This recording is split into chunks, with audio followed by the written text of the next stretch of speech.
কিছুদিন আগে বর্ষার সময় আমরা ইলিশ উৎসবে চলে গেছিলাম সুন্দরবন। আর এটা হচ্ছে ইলিশ উৎসবের দ্বিতীয় দিন। প্রথম দিনটা তো আমরা ভালো মতো কাটিয়ে দিয়েছি। দ্বিতীয় দিনের কিছু ভিডিও ক্লিপ ছিল, ভাবলাম তোমাদের সঙ্গে শেয়ার করি। সকালবেলা স্নান টান করে রেডি হয়ে সবাই বোটে উঠে পড়েছি।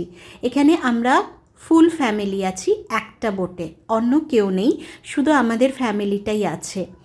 রাস্তায় যাচ্ছি, খাওয়া দাওয়া করছি আর সুন্দর সুন্দর দৃশ্য দেখছি। যেমন আকাশের সুন্দর দৃশ্য, তেমনি জলের সুন্দর সুন্দর রূপ।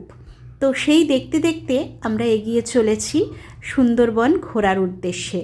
ভীষণ ভালো লাগছিল এরকম শান্ত শিষ্ট একটা পরিবেশে ঘুরে বেড়াতে। আর মাঝে মাঝে পরিবারের সবার সঙ্গে গল্পগুজবও করে নিচ্ছিলাম।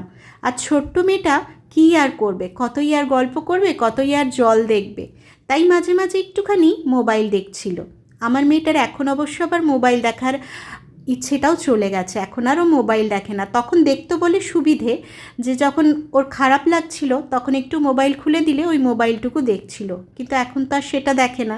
এখন গেলে কি করবে জানি না, এখানে আমাদের বড়দেরই ভালো লাগবে, কারণ ভীষণ শান্ত, কিচ্ছু করার নেই, ওই বোটে খাওয়া দাওয়া আর ঘুরে বেড়ানো।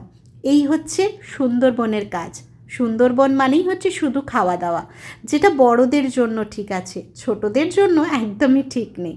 দেখো সবাই মিলে বসে দেখছি, গল্প করছি, আর আমি মাঝে মাঝে তোমাদের ক্লিপ দেখাচ্ছি। আমার মেয়ে এখন দেখো খেলা করছে, এর সঙ্গে গল্প করছে, ওর সঙ্গে গল্প করছে, আর চারিদিকে দেখাচ্ছে দেখো এটা কি সুন্দর দেখাচ্ছে, ওটা কি সুন্দর দেখাচ্ছে।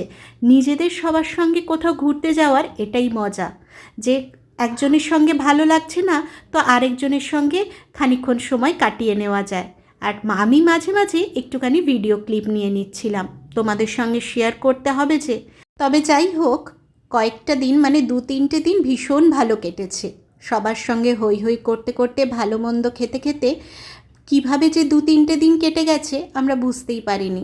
সকালবেলা উঠে বোটে উঠে পড়ছিলাম, সারাদিন বোটে কাটাচ্ছিলাম, খাচ্ছিলাম দাচ্ছিলাম, গল্প করছিলাম আর বসে বসে সুন্দর দৃশ্য দেখছিলাম।